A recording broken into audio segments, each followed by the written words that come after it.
Valerian's orders, sir. No visiting. Open the door.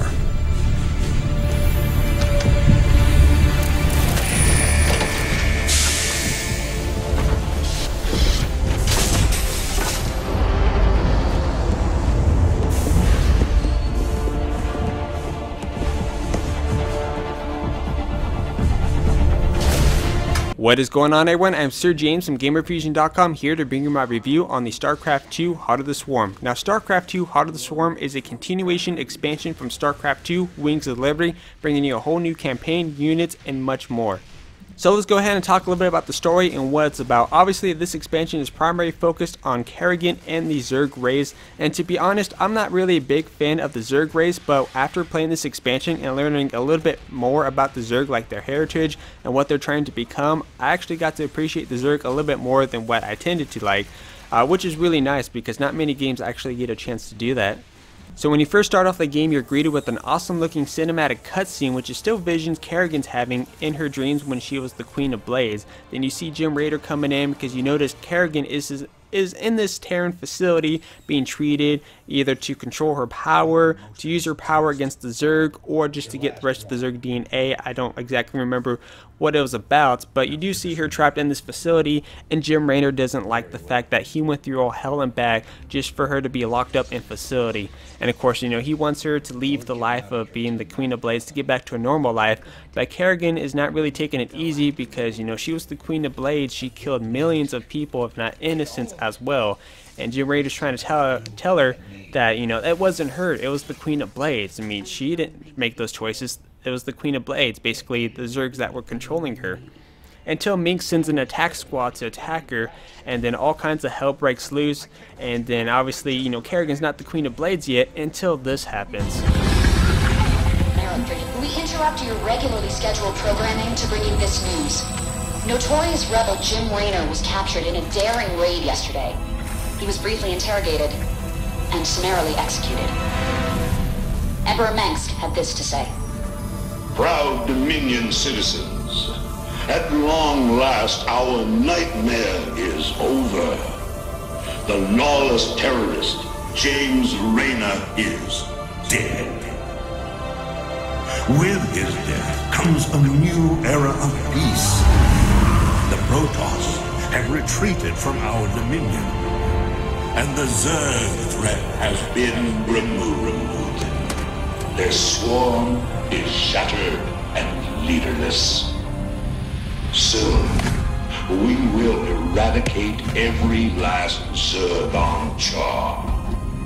In short, we have won. So after that scene, this is where the game starts to pick up. Obviously, you already know Kerrigan wants to kill Minx, but after hearing the death of Jim Rader, she vows anything to get any type of power she can to kill Minx, even if it means becoming the Queen of Blades once again, which she does achieve that power.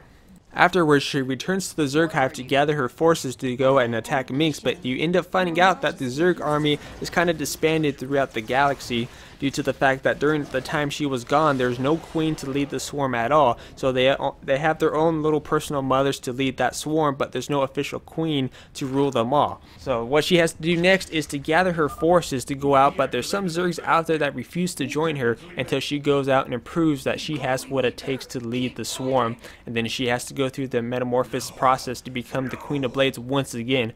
So pretty much right after that, you gather your forces together. You end up finding out Jim Raynor is actually still alive. You go and rescue him, but then you end up having a little emotional scene going on because Jim Raynor is seeing you as the Queen of Blades once again after he risked his life and his men to bring you back to inhuman states.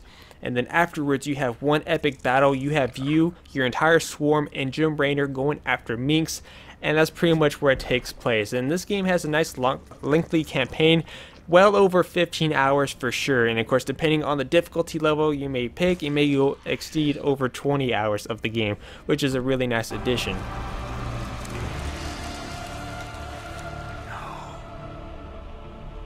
I had to get you out. What have you done? What I had to. Tell that to Phoenix. Tell it to the millions you butchered. You swore you'd kill the Queen of Blades. You were the only one who ever believed in me. Do you still believe in me?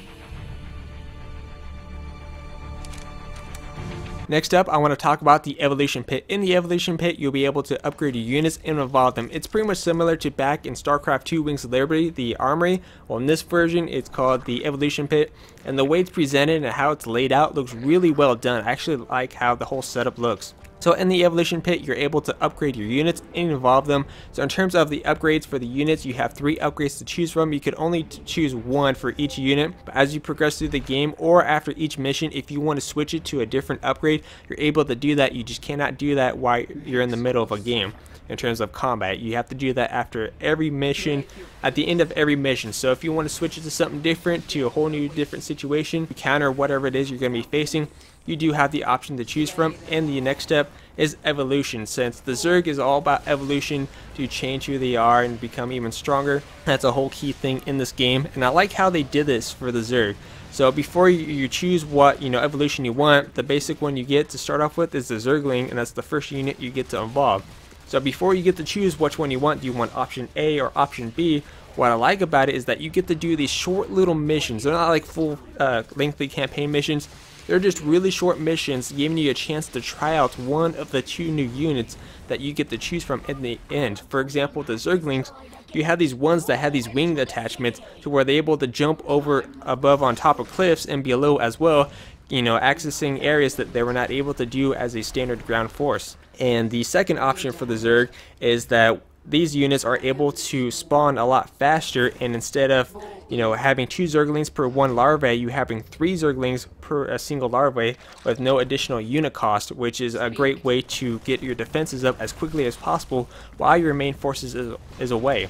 And then right after you're done doing the small little missions for both of them, you get to choose, or do you want option A or option B, and whatever one you don't use, that one gets discarded and you won't ever see that one again unless if you replay through the campaign and select the one that you didn't choose from before, which is a really nice interface. And the other option is that you get to upgrade Kerrigan, and Kerrigan has a lot of abilities. When you first start off, you're not the Queen of Blades yet, so you only have very little abilities. So you have some psychic abilities and things like that.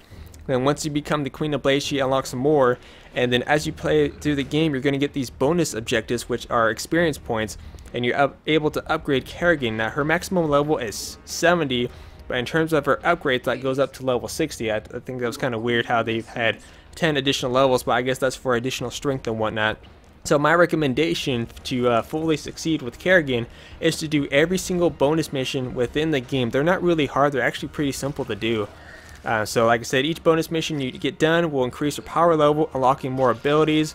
And the more abilities you have, that's how much awesome she is. Especially when you get to level 60, you have 3 unique different options, all kinds of forces to be reckoned with. If you want to see one of the abilities, I would highly recommend you check out the last part of my StarCraft 2 StarCraft 2 Heart of the Swarm walkthrough. You're going to see the main ability. I use that one, which is actually my personal favorite. Kerrigan, the die is cast. This is the last day your swarm darkens the sky of any planet. Korhal will endure, as will I. Nice quote. I'll engrave it on your tombstone. Isha, Zagara, Stukov, Dahaka. All my brood mothers, all my queens, hear me. The time for planning and deliberation is past. Now we tear them down, attack, and do not stop until they are all dead.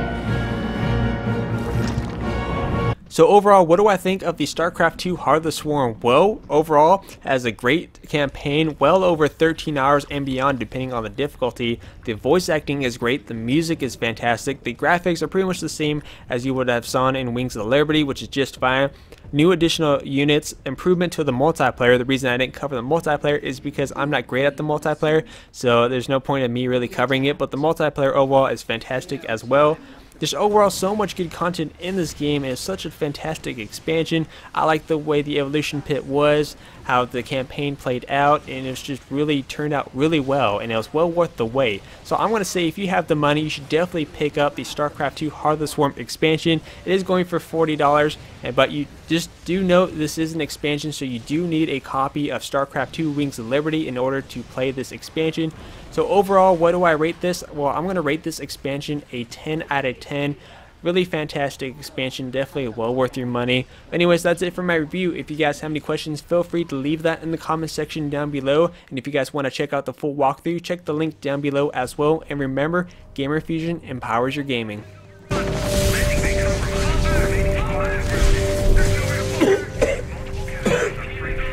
Lieutenant, get the wounded to those shuttles. We're almost there. Should I send a team to get you? I'm fine, Lieutenant. Just see to those wounded. I'll get out another way.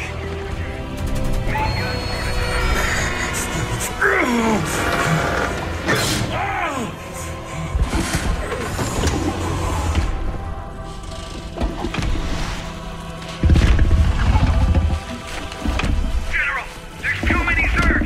We're not gonna make it.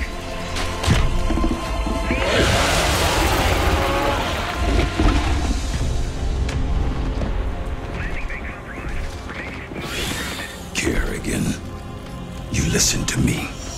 I have 3 shuttles packed with men too injured to ever be a threat to you. Husbands, fathers, you let those shuttles go. You hear me? General, we're surrounded. There's no way out. You bitch. You're not even human anymore. You betrayed us all. For what? Petty revenge?